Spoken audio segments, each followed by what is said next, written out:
기관지 염증과 수축이 좋아졌다 나빠졌다를 반복하는 병입니다. 그러니까 좀 변동성이 큰 거죠. 환자가 멀쩡할 땐 멀쩡하고 또 어젯밤에 굉장히 고생했어요 이러고 또 의사 찾아왔을 때는 아 그래도 많이 좋아졌습니다 이러고 이런 병입니다. 근데 만성폐쇄성 폐질환은 그렇게 하루가 다르게 오락가락하는 게 아니고요. 쉬면 괜찮고 가파른데 올라가면 숨차고 또 쉬면 괜찮고 없어지는 병이 아닙니다. 계속 있는 거죠 증상이. 잡으시고 입에 무시고 입술 오므리시고 살살. 천식이나 만성폐쇄성 폐질환 모두 설문검사와 입으로 6초 이상 힘껏 바람을 부는 폐활량 검사를 통해 진단한다. 만성폐쇄성 폐질환은 폐 사진을 찍어서 잡을 수 있는 병이 아니고 폐활량 검사라는 것을 하셔야 진단을 할 수 있습니다. 그중에 첫 1초 때가 중요한데 숨길이 막히면 첫 1초에 잘 못 빠져나옵니다. 그래서 1초에 내뱉는 공기량이 중요한데 그걸 가지고 되게 평가를 하고요. 그게 이제 100%면 정상이고 80%면 이제 비정상입니다. 50% 그러면 폐가 기능이 50%밖에 안 남았네 이렇게 이해하시면 되겠습니다.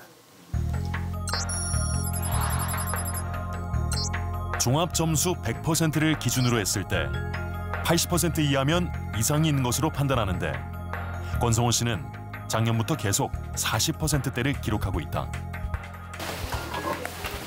만성폐쇄성 폐질환으로 좁아진 기도는 회복할 방법이 없다. 현재 상태를 유지하는 것이 최선. 천식과의 차이를 보면 만성폐쇄성 폐질환은 점점 나빠지는 병이라 환자가 대부분 중년 이상이고 증상이 지속적이며 원인은 대부분 흡연이나 먼지 노출이고 악화를 막는 것이 최대 치료 효과라는 점이 다르다. 그런데 무서운 점이 또 있다. 실제는 폐활량 검사를 하면 꽤 많이 잡히죠.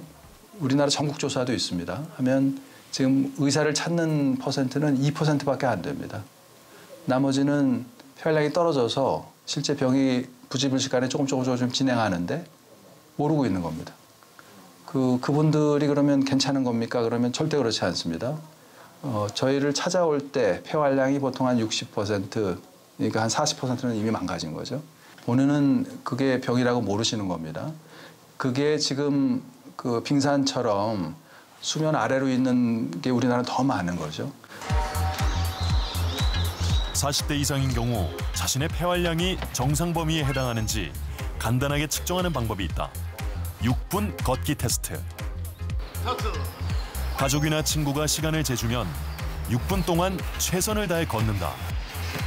무리가 되지 않는 한 최대한 빨리 걸어야 한다.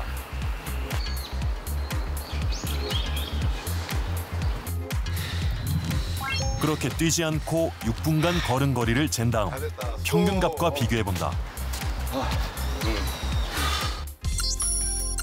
관절 질환 등 다른 보행장애가 없는 경우에 평균값에 많이 못 미치거나 1년 전 자기 기록보다 30m 이상 줄었다면 병원 진료를 받아보는 것이 좋다.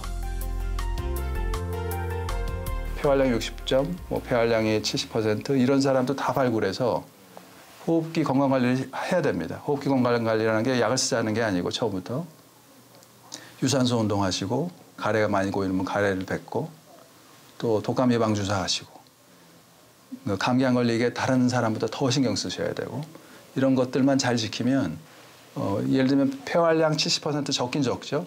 거의 정상 수명을 가까이 누릴 수가 있습니다.